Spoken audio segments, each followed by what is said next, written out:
Hey, good morning, FCC youth. I hope you've had a all right weekend, sleeping in, hopefully not too much, maybe getting outside a little bit. It's been a beautiful weekend. I'm outside today. It's a beautiful day. So I just wanted to do a little bit of a short class time this morning, and so we're going to go ahead and continue on in the book of Mark, like we've been in for the past few weeks, talking about kingdom and what the reign of God might mean in our lives. So today we're in chapter 4, if you want to go grab your Bible or find a Bible online or whatever. We're going to be in chapter 4, verses 35 through 41, the stilling of the storm.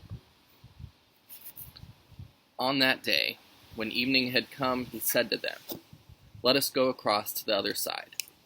And leaving the crowd, they took him with them in the boat, just as he was, and other boats were with him. And a great windstorm arose, and the waves were breaking into the boat, so that the boat was already filling up with water. But Jesus was in the stern, asleep on the cushion. And they woke him up and said to him, "Teacher, do you even care that we're dying?" And he awoke and rebuked the wind and said to the sea, "Peace, be still."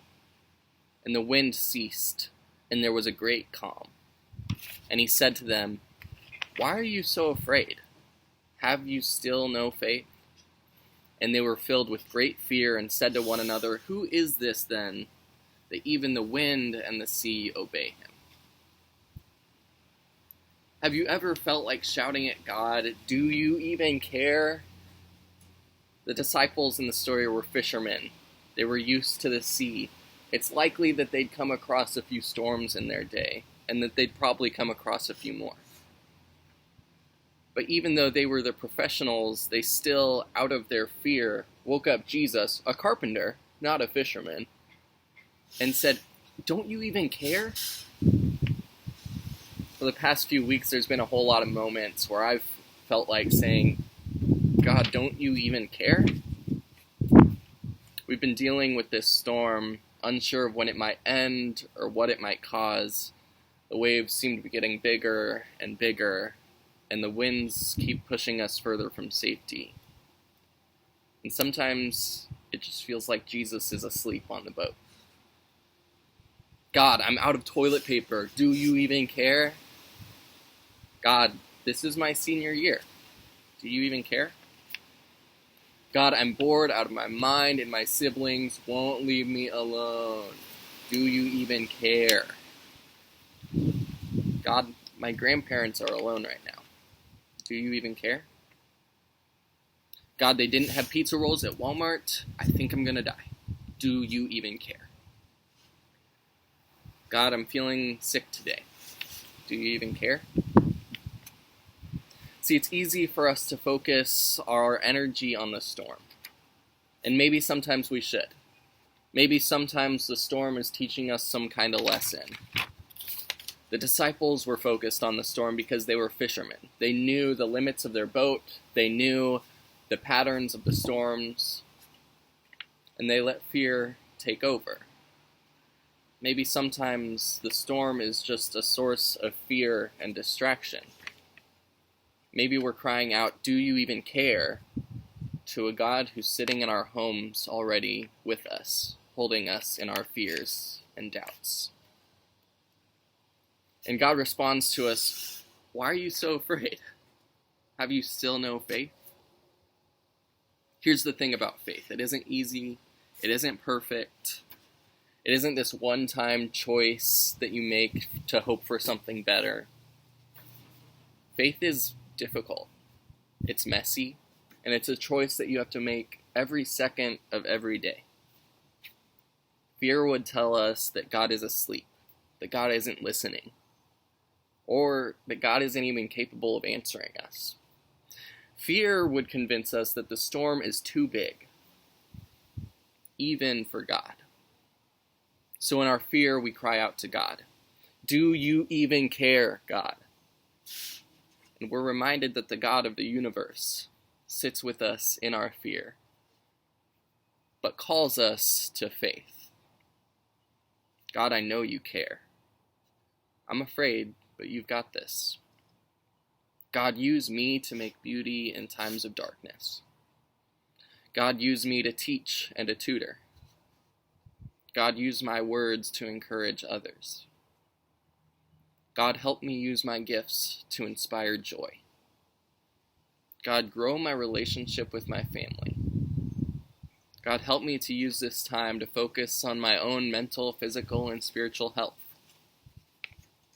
Here's the thing, y'all. The first round of questions, the first round of doubts and fears isn't gonna stop. Even the disciples, the people closest to Jesus, the people who walked with him every day, who had meals with him, who talked with him, even they experienced fear. And even they cried out, God, do you even care? But the story doesn't end there. Jesus answers by demonstrating his power over the sea. He says, peace, be still, and everything calms down.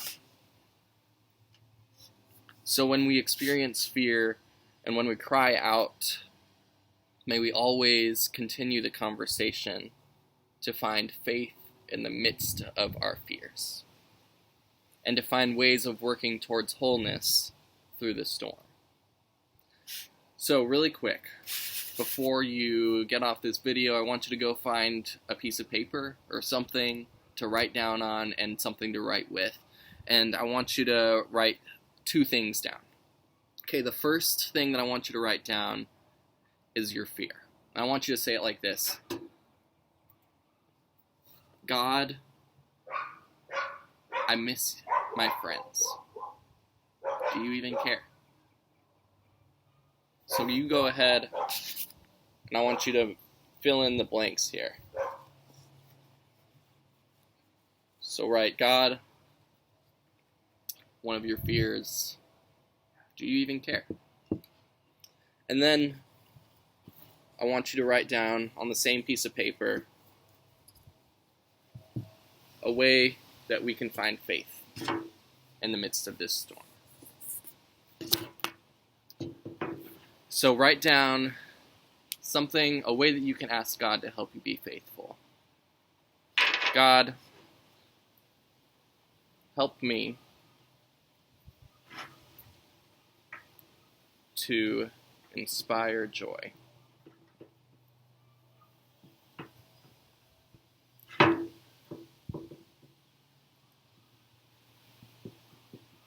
You've got this.